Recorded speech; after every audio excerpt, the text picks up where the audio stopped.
नमस्कार, शुभकामनाएं, आशीर्वाद। मैं प्राकृतिक चिकित्सा प्लस विशेषज्ञ, योग साधक, योग शिक्षक, पिछले लगभग 50 वर्षों से योग चिकित्सा पर अनुसंधानरत योग ऋषि डॉक्टर ओम प्रकाश आनंद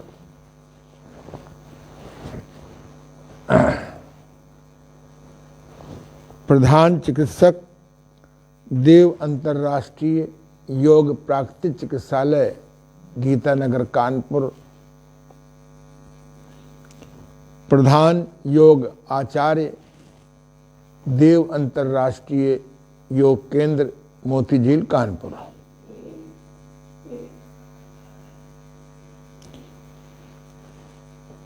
इतना परिचय लंबा नित्य नहीं आ रहा। मैं इसलिए देता हूं कि हमारे क्षेत्र में काम करने वालों का अज्ञान मिटे।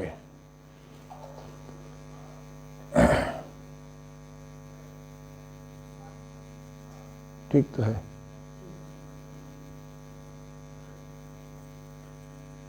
वास्तव में हमारी सरकार को प्राकृतिक चिकित्सा की मान्यता पहले देनी चाहिए।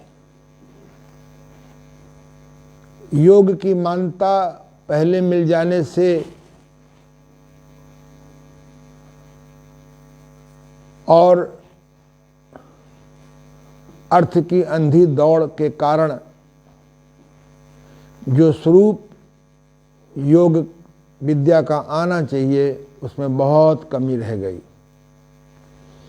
वास्तव में योग विद्या हमारे यहाँ सबसे पहले योग साधना के रूप में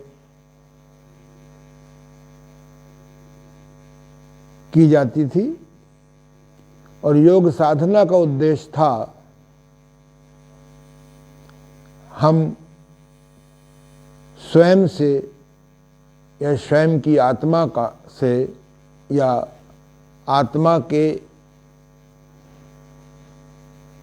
संबंधित परमात्मा को कैसे हम दर्शन करें। दर्शन का भी अर्थ होता था फिलॉसफी। दर्शन की अंग्रेजी टू सी नहीं होती है, फिलॉसफी होती है।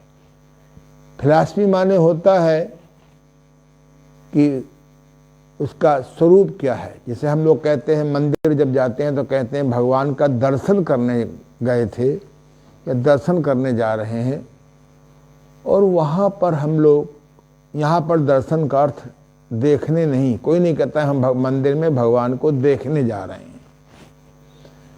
और वहाँ जाने के बाद मूर्ति के सामने हम लोग आंख बंद करके हाथ जोड़ के खड़े हो जाते हैं। तो देखना तो आंखों से होता है, खुली आंखों से। काश कि दर्शन का सही अर्थ लोगों को मालूम हो जाए। इसलिए हमारे यहाँ 6 दर्शन बनाए गए हैं: योग दर्शन, सांख्य दर्शन, न्याय दर्शन आदि। तो योग विद्या दर्शन के लिए थी। इसका दर्शन क्या है? फिर धीरे से लोगों ने प्रिवेंशन यानी रोकथाम में प्रयोग करने लगे कि योगासन, किन योगासन, प्राणायाम, ध्यान से हमारा शारीरिक और मानसिक रोगों की रोकथाम हो। इधर कुछ समय से लोग बाग इसको चिकित्सा के रूप में भी प्रयोग करने लगे। योग विद्या अपने आप में चिकित्सा नहीं है। अमुक क्रिया से अमुक लाभ होता है, ये एक प्रिवेंशन है। इसीलिए इसमें प्राकृतिक चिकित्सा जोड़ी गई। प्राकृतिक चिकित्सा अपने आप में चिकित्सा है। ज्वर कैसे ठीक हो, जुखाम कैसे ठीक हो, खांसी कैसे ठीक हो, कब्ज कैसे ठीक हो, बुक आदि। फिर बड़ी बीमारियों में भी इसका प्रयोग करने लगे शोधन क्रियाओं के नाम से।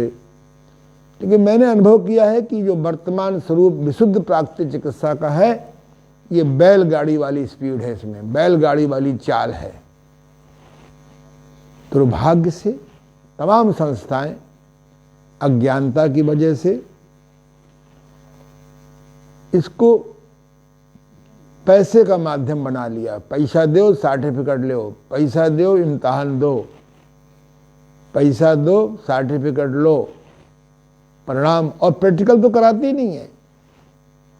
दुर्भाग्य से जो प्राकृतिक चिकित्सा गुरु परंपरा से हम लोगों ने सीखी, उसका जबरदस्त अवमूल्यन हो गया,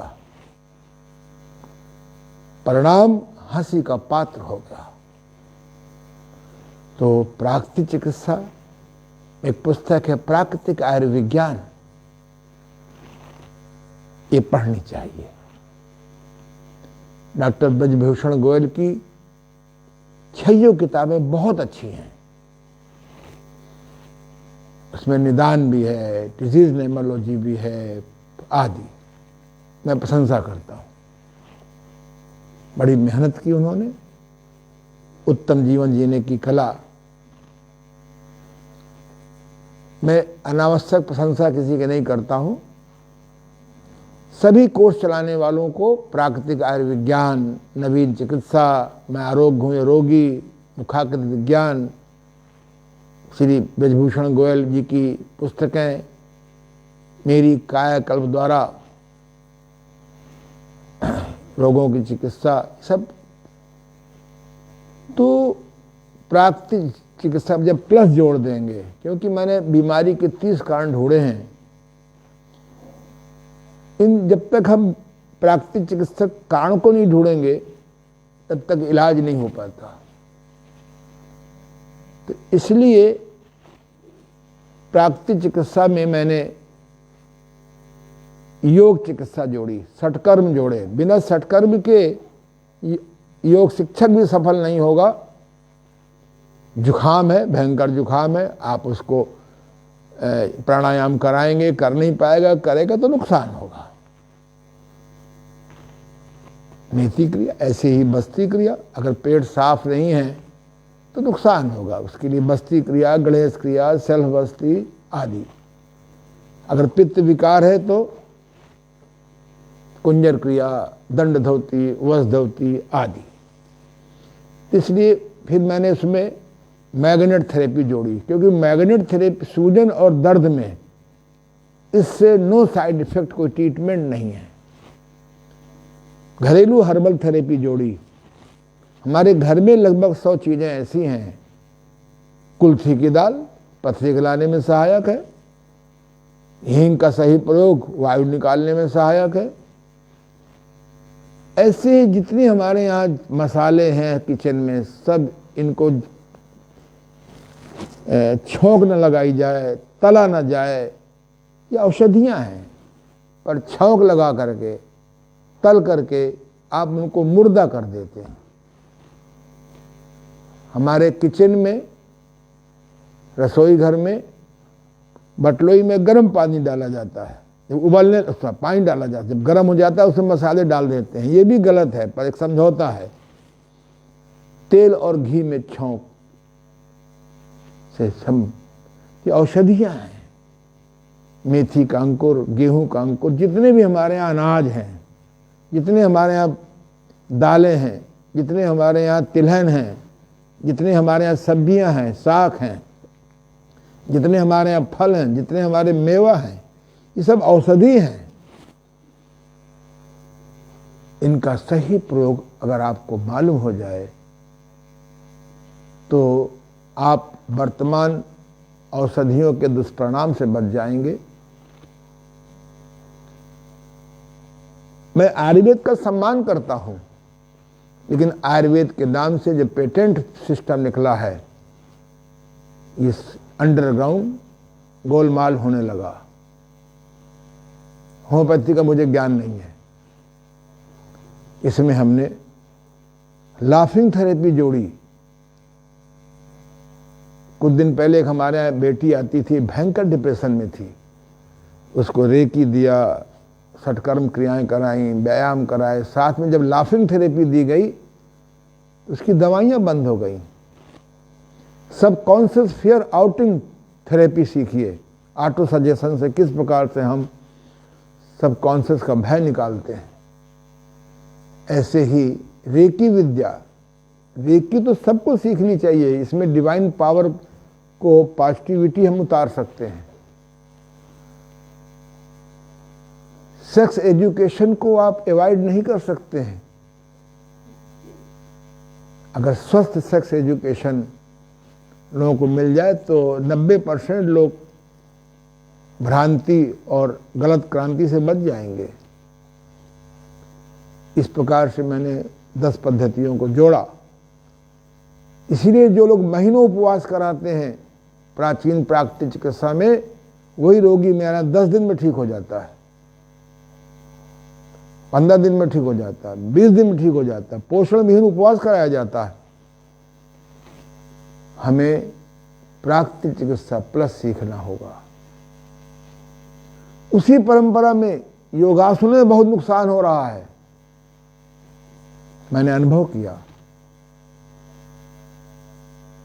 प्राणायाम भी गलत नियम से कराए जा रहे हैं। ध्यान लगाया जा रहा है, ध्यान लगाते नहीं, ध्यान में बैठते हैं। जिस मन की स्पीड प्रकाश, ध्वनि और प्रकाश से तेज हो, उसको आप पकड़ सकते हैं क्या? इसीलिए साक्षी ध्यान निकाला। मेरा खोजी माइंड है, मैंने दवाइयों के दुष्परिणाम भोगे हैं। मैंने प्राकृतिक चिकित्सा की लंबी पद्धतियों को देखा। 9 दिन चले 2.5 कोर्स, और ये मैं सारी खोज आपको वेबिनार के द्वारा आप तक पहुंचाना चाहता हूं। इसीलिए मैं कहता हूं, कठिन योगासनों को छोड़ दो, अति कठिन योगासनों को छोड़ दो, कठिन योगासनों को भी छोड़ दो। सरल 15-20 आसन हैं, इनको धीरे धीरे करो। श्वास प्रश्वास, पूरक, रेचक, शून्यक, कुंभक का ध्यान करके करो तो और अच्छी बात है। थोड़ा करो, धीरे करो। कभी गलती हो जाए तो किंग क्वीन एक्सरसाइज कर लो। उसके पहले सरल योगासन के पहले सूर्य नमस्कार करो। सूर्य नमस्कार धीरे धीरे करो। सूर्य नमस्कार में जल्दबाजी बहुत महंगी पड़ रही है लोगों को। मैं सभी योग शिक्षकों से प्यार से समझा रहा हूं, योगासनों को नट सर्कस मत बनाओ, धीरे करो, थोड़ा करो। प्राणायाम के साथ करो तो और अच्छी बात है। योगासन के पहले सूर्य नमस्कार करो, सूर्य नमस्कार के बाद किंग और क्वीन एक्सरसाइज जरूर करो स्वामी देवमूर्ति महाराज जी की। इससे जाने अनजाने कोई अगर आपकी वर्टेब्रास डिस्लिप हो गई है या नाड़ी डिस्टर्ब हो गई है तो आपको सेट हो जाएगी। उसके पहले रीढ़ के घुमावदार व्यायाम करो। अगर हमारी रीढ़ की हड्डी लचीली नहीं होगी तो कोई भी न्यूरेटिक प्रॉब्लम आ सकती है। उसके पहले अंग अंग के व्यायाम करो। अंग अंग के व्यायाम हमारी रीढ़ की हड्डी को, एक एक अंग को लचीला बनाते हैं, सूर्य नमस्कार के लायक कर देते हैं, सरल योगासन के लायक कर देते हैं। छोटे बच्चे तो कठिन से कठिन योगासन कर लेते हैं क्योंकि उनके जोड़ लचीले होते हैं, उनकी नाड़ियां लचीली होती हैं। हमें सर्कस योगा नहीं करना है, सर्कस योगासन नहीं करना है, हमें ध्यान नहीं लगाना है, ध्यान में बैठना है। हमें हवाई जहाज में बैठ जाएंगे तो मंजिल में पहुंच जाएंगे। हवाई जहाज को पकड़ने का प्रयास करेंगे, हवाई जहाज स्टार्ट हो गया तो आप घसीट जाएंगे। मैंने अपना जीवन पिछले 52 साल से इसमें इन्वेस्टमेंट किया है, बर्बाद नहीं किया है। हठ योग नहीं करना है, सहज योग करना है, सहज ध्यान करना है, सहज प्राणायाम करना है। सहज पके सो मीठा होवे, सहज पके तो मीठा होवे। पाल पके कुछ कम मीठा होवे, और केमिकल पके सत्यानाश होवे। लौटो प्रकृति की ओर, लौटो सरलता की ओर, लौटो गांव की ओर लौटो। नहीं तो 50 साल पहले, 70 साल पहले इनवैलिड हो जाओगे। मनुष्य की प्राकृतिक उम्र 145 वर्ष है, सीमित उम्र 99 साल है। बाकी आपकी मर्जी। और वो भी 60-70 साल के बाद, 60 के बाद परिवार छोड़ दो। आजकल तो बच्चे ही परिवार को छोड़ देते हैं। अपने मकान को आश्रम बनाओ। आश्रम, आश्रम, वहां आइए, श्रम करिए। ब्रह्मचर्य काल में भी श्रम करना है, आश्रम। गृहस्थ में भी आश्रम। गृहस्थ में आ गए हो तो श्रम करो। वानप्रस्थ में आ गए हो तो आश्रम, वहां भी श्रम करना होगा। संन्यास, आश्रम, संन्यास में भी आश्रम। श्रम को आप नहीं छोड़ सकते हैं। ये वर्तमान पढ़ाई ना आपको स्वास्थ्य देगी, ना सुख देगी, ना शांति देगी। बैंकों के लिए पैसा कमाते रहो, आने वाली पीढ़ी को बर्बाद करने के लिए पैसा कमाते रहो, बैंकों में घूस देकर के लुटेरों के लिए पैसा कमाते रहो। लौटो, ये योग है। इसीलिए रीढ़ के घुमावदार व्यायाम मैंने गुरुदेव के स्वीकार किए। ऐसे सुंदर व्यायाम हैं, बच्चों कराइए, लंबाई बढ़ जाएगी। साधक करे, उसके पांचों चक्र जाग जाएंगे। योगासन के पहले करिए, योगासन बनने लगेंगे। बहुत अद्भुत क्रिया है। कुंडलनी जागरण के लिए जो कुंडलनी जागरण में लगे हैं वो ये व्यायाम करें, घुमावदार व्यायाम करें। मैं पिछले 3 दिनों से इन पर प्रदर्शन कर रहा हूं, बता रहा हूं। आज मैं फिर आपको सिखा रहा हूं। अगले दिन से हम लोग सूर्य नमस्कार की ओर चलेंगे। सूर्य नमस्कार, अभी तो सूर्य नमस्कार में ही धर्म के अज्ञानी लड़ रहे हैं। चंद्र नमस्कार होता है, एक 16 पोस्चर है। जल नमस्कार होता है, मेरे पास साहित्य है। पृथ्वी नमस्कार होता है। ब्रह्मांड ब्रह्म नमस्कार होता है। एक ही सूर्य नमस्कार में लोग लड़ने में लगे हैं। दुर्भाग्य से अज्ञानियों ने संविधान में धर्म निरपेक्ष लिख दिया। लिखना चाहिए संप्रदाय निरपेक्ष हमारा देश होना चाहिए। संप्रदाय माने होता है उपासना पद्धति। जब धर्म निरपेक्ष हो गया, उसी तो परिणाम है।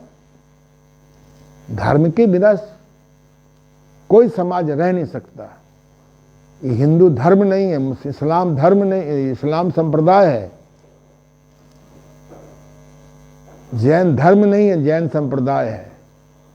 बौद्ध धर्म नहीं है, बौद्ध संप्रदाय है। मैं इसलिए कह रहा हूं, योग केवल व्यायाम नहीं है, योग केवल प्राणायाम नहीं है, योग केवल श्वास में मन लगाना नहीं है। योग एक दर्शन है।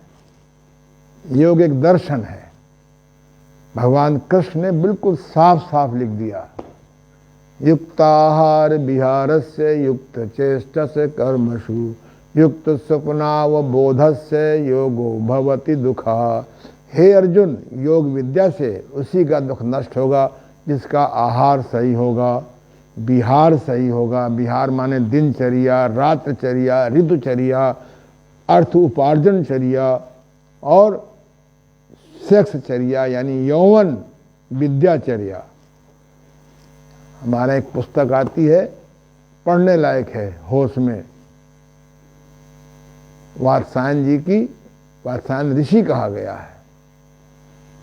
उस पुस्तक का बहुत प्यारा नाम है काम सूत्र। काम सूत्र पढ़ करके समझदार लोग होशियार हो जाते हैं, ना समझ लोग और गिर जाते हैं। उसको ऋषि कहा गया है। एक कोक शास्त्र का निर्माण हुआ है कश्मीर में। हमारे विद्या है ये। जैसे गलत योग करने से बीमारियां बढ़ती हैं, ऐसे यौन शिक्षा का सही ज्ञान न होने से पर्दे के पीछे विकृतियां हैं, युद्ध है, लड़ाई है। आइए हम लोग रीढ़ के घुमावदार व्यायाम करें, क्योंकि लोगों की नजर में व्यायाम ही योग है। भगवान कृष्ण ने कहा भोजन सही हो, हमारी दिनचर्या, रातचर्या, ऋतुचर्या, अर्थ उपार्जनचर्या और भोगचर्या सही हो। हमारे कर्म में चेष्टा सही होनी चाहिए। फल तो देश काल परिस्थितियों पर निर्भर है। कभी मन का मिलता है, कभी मन का नहीं मिलता, स्वीकार करना पड़ता है। इसलिए भगवान कृष्ण ने कहा है कर्मण्डेव अधिकारस्ते मां फलेषु कदाचन। हे अर्जुन, तेरा कर्म में अधिकार है, फल में नहीं। देश काल परिस्थिति के अनुसार से फल बदल जाते हैं। स्वप्न हमारा सही हो। रात को 6-7 घंटा हर आदमी सोता है। योगी 3 घंटे सोते हैं, उपयोगी 5 घंटे सोते हैं, भोगी 6 घंटे से 9 घंटे 12 घंटे सोते ही रहते हैं।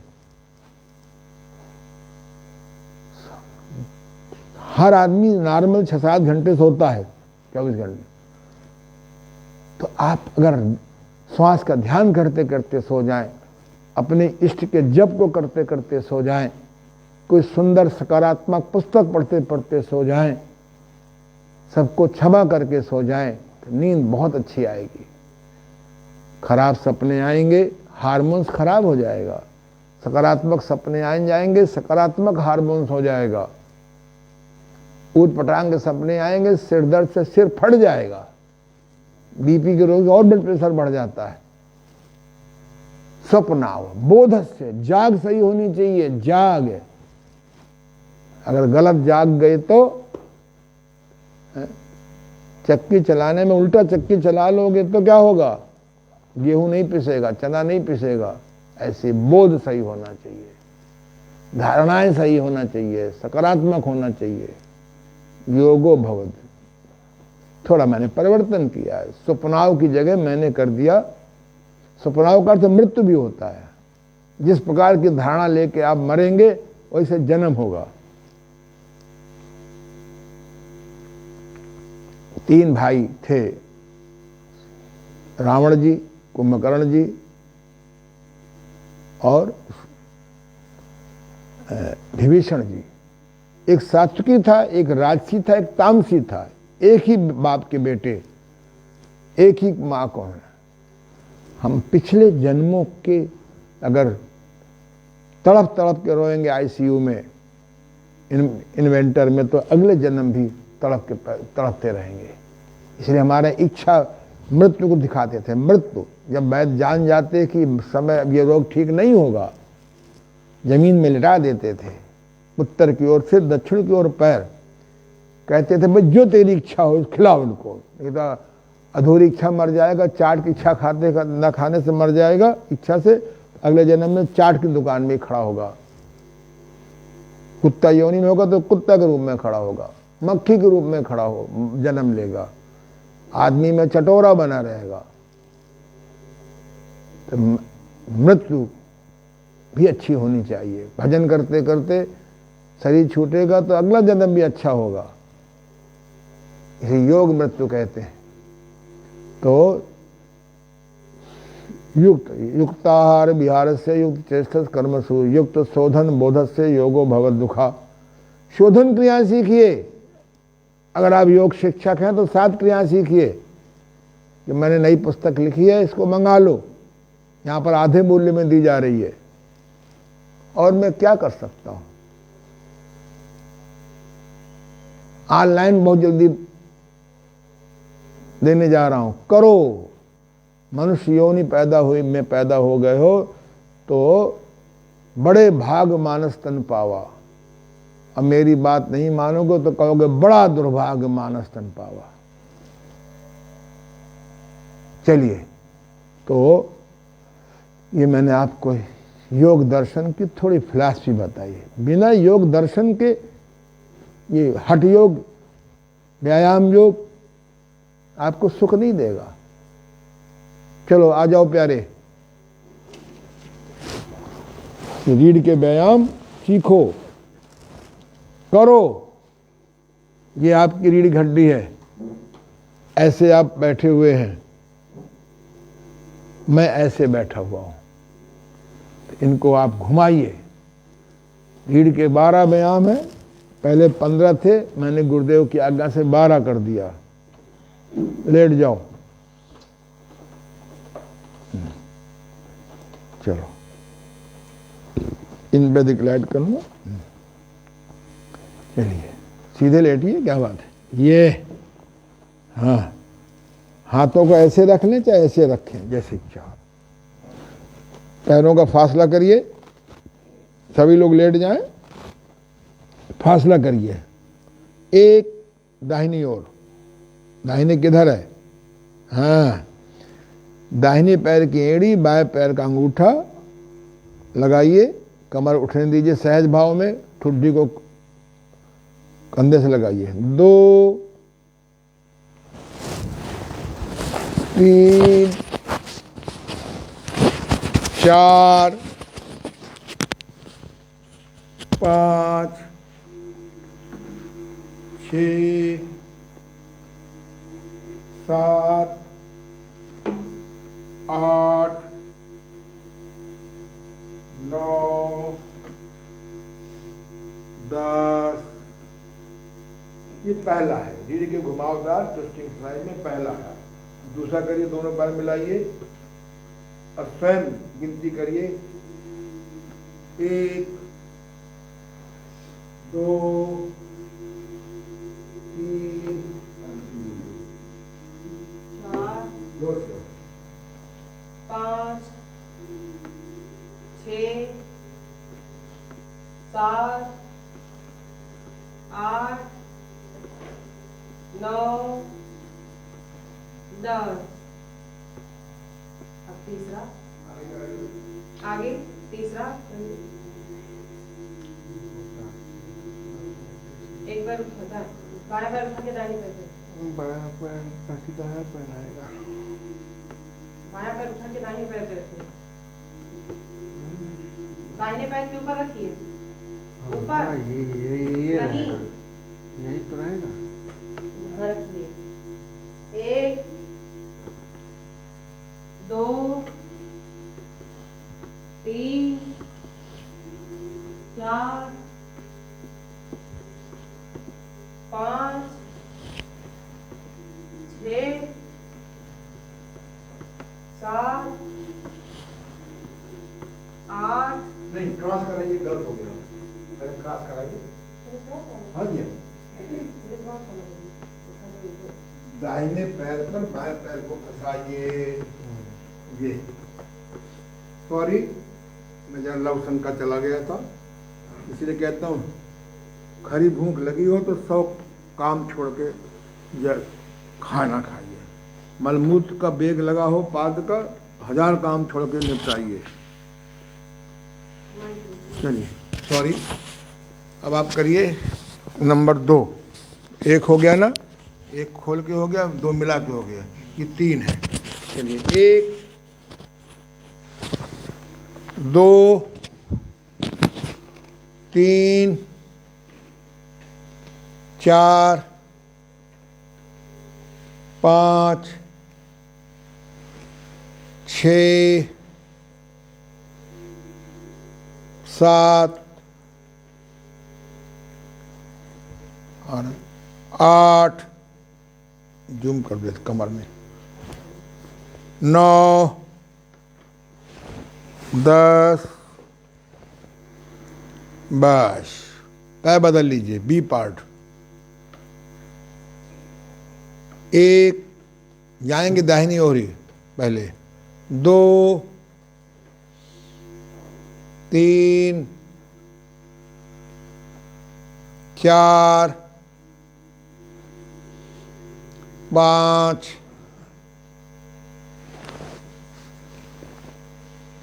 कहीं खो गए कि सो गए, 6, 7, 8, 9, 10, बस। अब दाहिने पैर के अंगूठे के ऊपर बायां पैर की एड़ी रखिए और ऊपर जाइए थोड़ा सा। 1 दाहिनी ओर, 2 बाईं ओर, और विपरीत देखेंगे, 3, 4,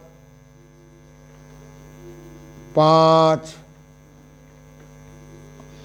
बिना जा और कमर मोड़िए, 6, 7, 8, 9, और नीचे ले जाइए, हैं, 10, 11, अंगूठा लगाइए नीचे, अंगूठा नीचे के ऊपर का, 12, 13, 14, 15, और नीचे 16, 17, 18, 19, 20, समय हो तो 20 बार भी कर सकते हैं। पैर बदल लीजिए, बाएं पैर के अंगूठे के ऊपर, बगल की उंगली के ऊपर दाहिने पैर की एड़ी रखी जाएगी। दिखाई पड़ रहा चित्र में? 1, 2, 3, 4,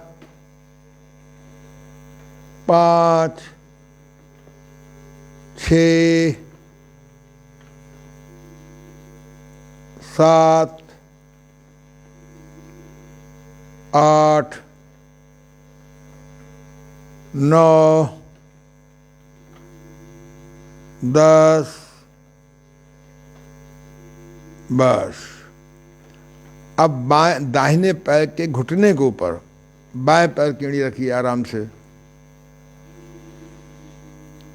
1, घुटने को जमीन से लगाएं या तखत में कर रहे हैं तो तखत के पैरेलल लगाएं।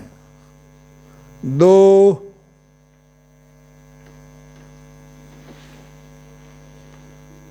3, 4, 5, 6, 7, 8, 9, 10, बस। पैर बदल लीजिए, बाएं पैर के घुटने के ऊपर दाहिने पैर की एड़ी रखिए। ठीक है बेटा? 1, पहले दाहिनी ओर जाइएगा, 2, 3, 4, 5, 6, 7, 8, 9, 10। कंधा नहीं उठेगा, चाहे घुटना लगे चाहे न लगे। बस ये आपका 5वें का बी हो गया। पहला नंबर खोल के, नंबर 2 मिला के, नंबर 3 फंसा के क्राइस्ट की तरह, दूसरा पार्ट बदल करके, नंबर 4 चढ़ा करके, दूसरा पार्ट बदल करके, 5वां घुटने के ऊपर रखिए, 5वां का दूसरा पार्ट बदल के। अब आइए 6वां,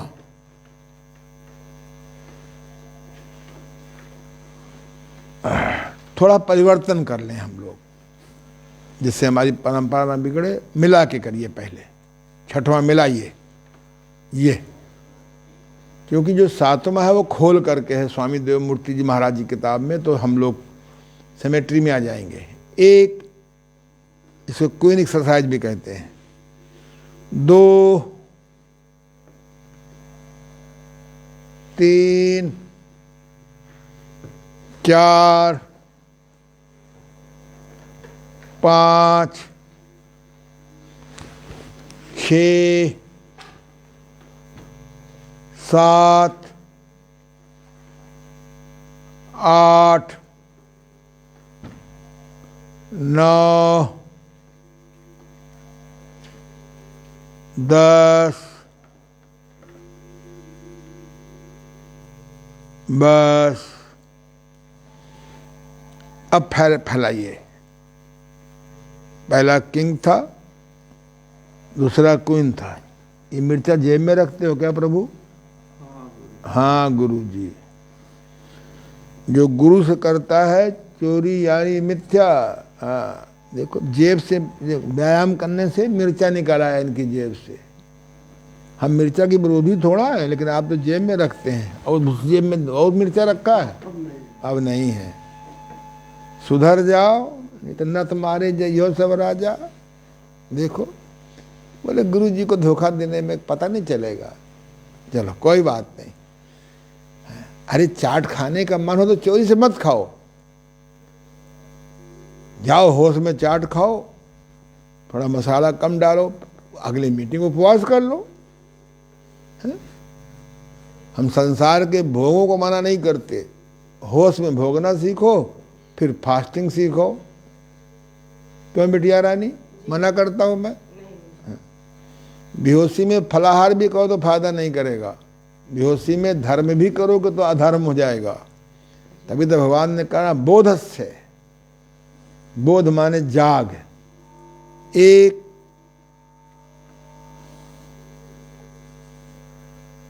2,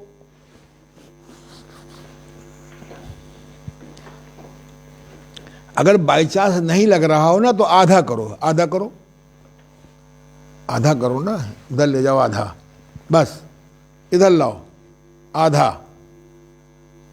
उधर ले जाओ।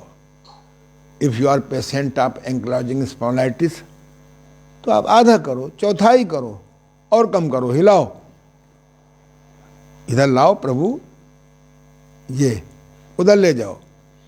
1/4 करो, जब 1/4 बनने लगे तो हाफ करो, आधा करो, जब आधा बने तो फिर 3/4 करो, पौन करो, फिर धीरे धीरे नीचे ले जाओ पूरा। ये अगर आपको सर्वाइकल स्पॉन्डिलाइटिस, जहां भी टिस हो, समझ लो संघ की सूजन है। अंग्रेजी में बोलने में जनता मरीज को जरा भ्रम में डालने में, लूटने में जरा आराम मिलता है। कोलाइटिस करते जाओ, कोलन में सूजन, मेनिंजाइटिस ब्रेन में सूजन, करते जाओ प्रभु। सो गए फिर? रात भर जागते रहे क्या? तो फिर सो के जाते हैं बीच बीच में? जागते रहिए, जागते रहो। हम लोग जब हमीरपुर में पढ़ते थे तो कचहरी के पास जो खजाना होता है, जागते रहो, जागते रहो, वहां से निकलो, अगर नहीं बोले तो गोली मार दी जाती थी। जागते रहो, नहीं तो गोलियां खानी पड़ेंगी, सरदर्द की गोली, कब्ज की गोली, दस्त बांधने की गोली, बुखार की गोली, कुछ दिन बाद गोला, फिर बम है, बम माने ऑपरेशन। सुधर जाओ, आओ, जागते रहो, आओ इधर आ जाओ प्यारे, ये इसका भी क्या कर्म भोग जो मेरे संपर्क में आ गया। अगर स्पॉन्डिलाइटिस है तो गर्दन दाएं बाएं न करो। स्पॉन्डिलाइटिस, सर्वाइकल स्पॉन्डिलाइटिस, गर्दन में सूजन, लंबर स्पॉन्डिलाइटिस, कमर में सूजन, जहां भी टिस हो, आर्थराइटिस,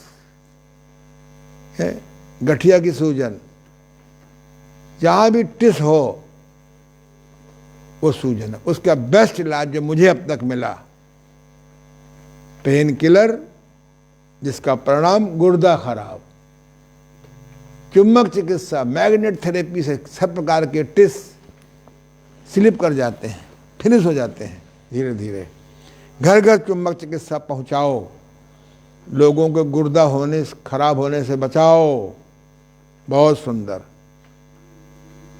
कुछ भी ना कर सको तो किंग और क्वीन ही कर लो, मिला, ये सातवां है, आगे ले जाइए। हैं, अब आप दोनों पैरों को मिलाइए और घुटने को छाती पे रखिए, और ये, हाँ बहुत सुंदर, ये देखिए, भगवान की कृपा से गरीबी और अभाव के कारण इनका घुटना लग गया। अगर पैसे वाले हो जाते तो इनका फिर उठा ही नहीं पाते, कमर कमरा हो जाती, फिर हाल हो जाती, फिर बेहाल बने रहो। बड़े भाग्यशाली हो कि घी नहीं मिल रहा, दूध नहीं मिल रहा, पनीर नहीं मिल रहा। ऐसे बेवकूफ़ लोग हैं दुनिया में, कुछ पनीर को सब्जी कह रहे हैं। और इधर आ जा, गिर जाएगा नहीं तो, इधर आओ। ये बहुत सुंदर, इसको हॉर्स एक्सरसाइज भी कहते हैं। शाम को हर घोड़ा हर घोड़ी लेट करके ऐसी करता है। ये बंद कर दो घी खाना, देसी घी भी बंद और विदेशी घी भी बंद, सुखी हो जाओगे। मक्खन खाओ, मूंगफली भिगो के खाओ, गरी भिगो के खाओ, अलसी भिगो के खाओ, वेजिटेरियन फैट लो। बहुत सुंदर, वेरी गुड। अब अगर आपका ना बने तो ऐसे करो, ना बने तो ऐसे करो। अभाव में शरीर ज़्यादा स्वस्थ रहता है, बल्कि अगर मानसिक टेंशन ना हो कि हम गरीब हैं, हम गरीब हैं। रईस हो जाओगे तो कुछ दिनों के बाद क्या डॉक्टर क्या करना, नमक बंद क्योंकि ब्लड प्रेशर है, शक्कर बंद क्योंकि शुगर है, तला बंद क्योंकि फैटी लीवर है। तो फिर काय के लिए कमा रहे हो? शक्कर बंद, मीठा बंद, नमकीन बंद और तला बंद, यही तो नेचुरोपैथी कहती है। सादा भोजन करो, कभी कभी आनंद ले लो, अगली मीटिंग उपवास कर लो। चलो गोल घुमाओ। ये इसको एलिफेंट एक्सरसाइज भी कहते हैं। हाथी यही करता है, खड़े होकर के अपनी कमर को बड़े सुंदर ढंग से हिलाता है। तो किंग हो गया, क्वीन हो गई। अब किंग क्वीन घोड़े में घूमते थे, पहले कारें थी नहीं, कभी कभी हाथी में घूमते थे, तो हाथी एक्सरसाइज हो गई है, हो गई ना। हाँ, अब झूला झूलिए। ये जब हाथी घोड़े की सवारी करोगे तो झूला झूलने को मिल जाएगा। ये लो, ये तो बहुत सुंदर। ये और जरा उठिए। हाँ, ये जब झूला झूलेंगे तो हंसी आएगी। बहुत सुंदर।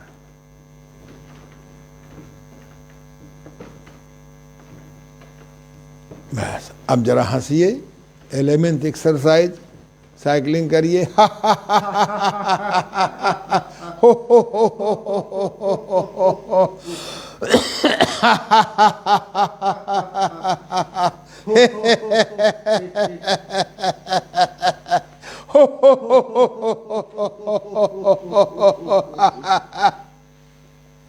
जब भी डिप्रेशन हो हंसो, हा हा हा हा, वो घर वाले कहेंगे अरे तो ठीक हो गया।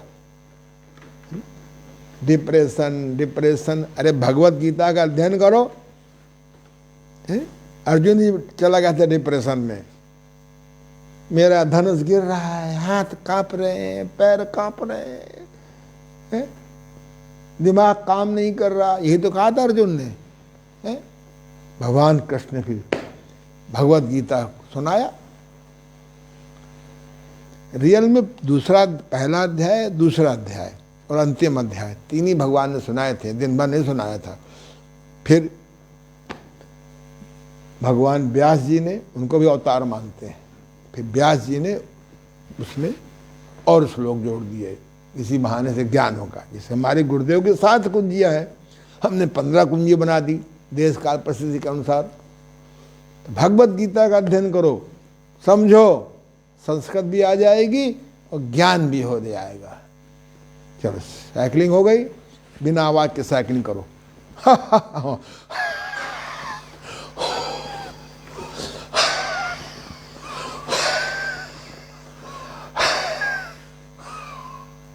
ऑक्सीजन, एक नई सिस्टम चला, ऑक्सीजन कम हो गई है, सब नापते बैठते हैं। अरे पहले भी आदमी पल्स नापता था। ये एक्सरसाइज करो, अगर तुम्हारे 110 ऑक्सीजन न हो जाए। अरे चाइना वालों को अपनी मशीन बेचनी थी करोड़ों। पल्स का ज्ञान होता था। कल हमारे एक महिला ने पल्स देखा, पति का पल्स तो नॉर्मल था, पत्नी के पल्स से नहीं मिली। फिर हमने उसको एक औषधि लिखी आयुर्वेद की, जो सोने के अर्क बनती है, योगेंद्र रस। क्या बढ़िया औषधि है। एक बार एक महिला मेरे पास आई, उसने सारा उसका हमने परीक्षण किया, जब नाड़ी देखी तो नाड़ी उसकी यहाँ मिली।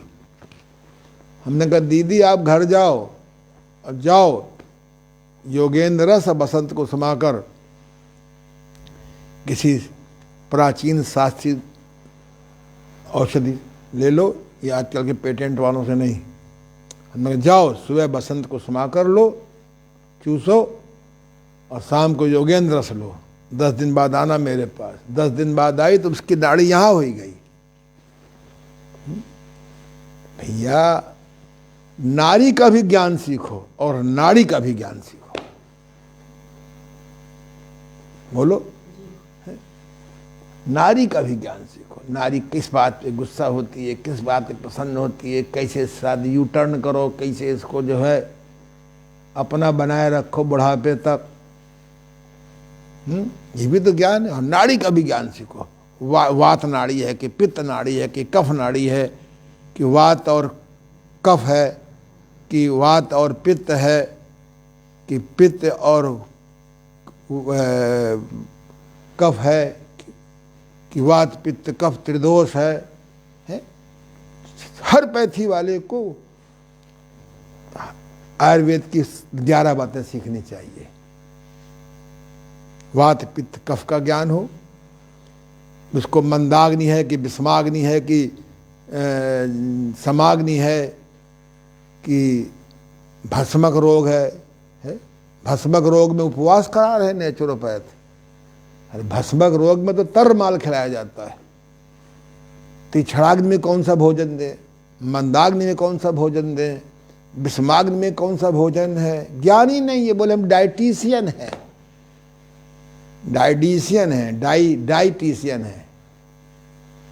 आयुर्वेद का ज्ञान सीखो, कोई कठिन थोड़ा है कि हम वैद्य बनेंगे तभी सीखेंगे। प्रकृति सीखो, ये व्यक्ति शीत प्रकृति का है कि गर्म प्रकृति का है। धातुएं सीखो, 7 धातु में होती हैं, रस रक्त मांस मेद अस्थि मज्जा वीर।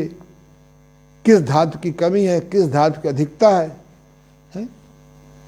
कोष्ठ सीखो, ये मृदु कोष्ठ है कि मध्यम कोष्ठ है कि क्रूर कोष्ठ है? 10-12 जड़ी बूटी सीख लो, मैंने नई किताब में लिखा है। बहुत ज्ञानी बनने की जरूरत नहीं है। इसीलिए मैंने किताब लिखी है, कायाकल्प द्वारा रोग मुक्ति कैसे। 30 तारीख तक 29 तारीख तक आ जाएगी। ऑनलाइन भी डाल दूंगा, मार्केट में भेजने का प्रयास करूंगा। इसलिए आयुर्वेद का ज्ञान सीखो।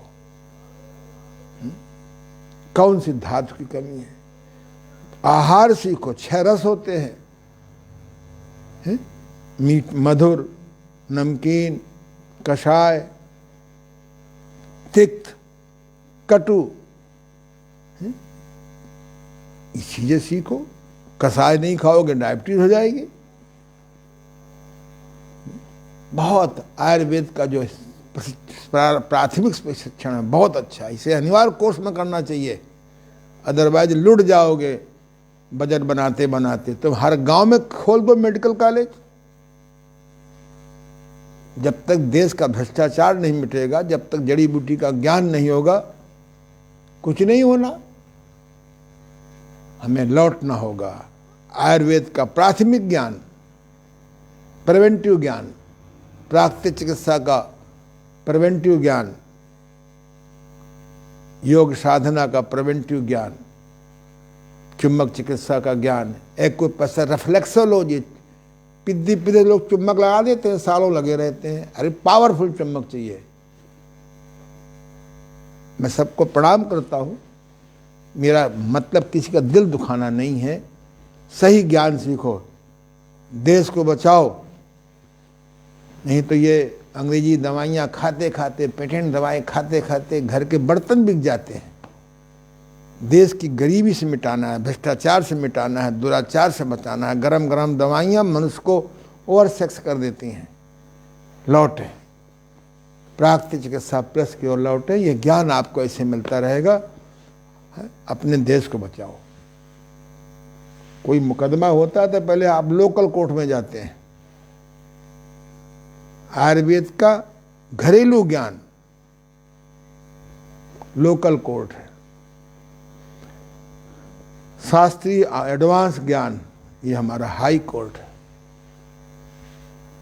अन्य पद्धतियां एलोपैथी से सुप्रीम कोर्ट वाली है।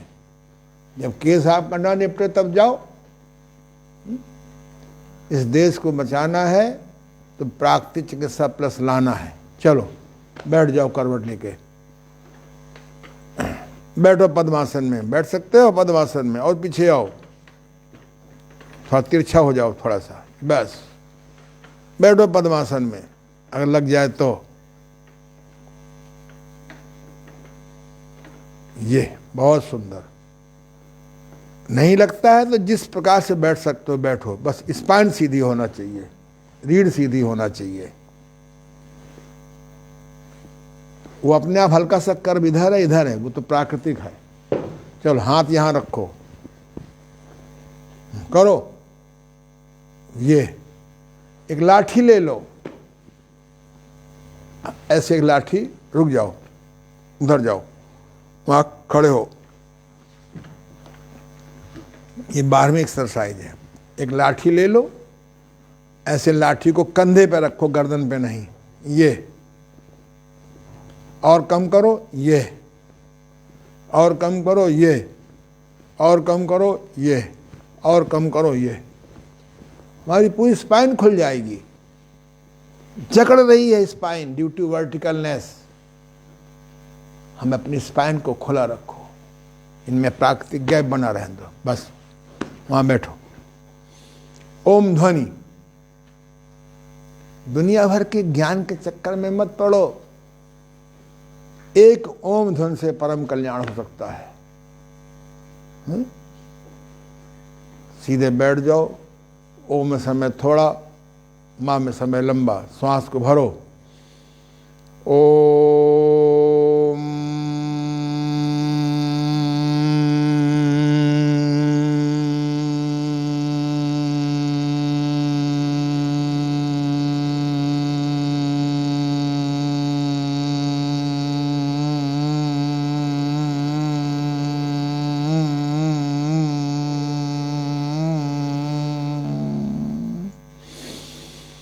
श्वास भरा, ओ।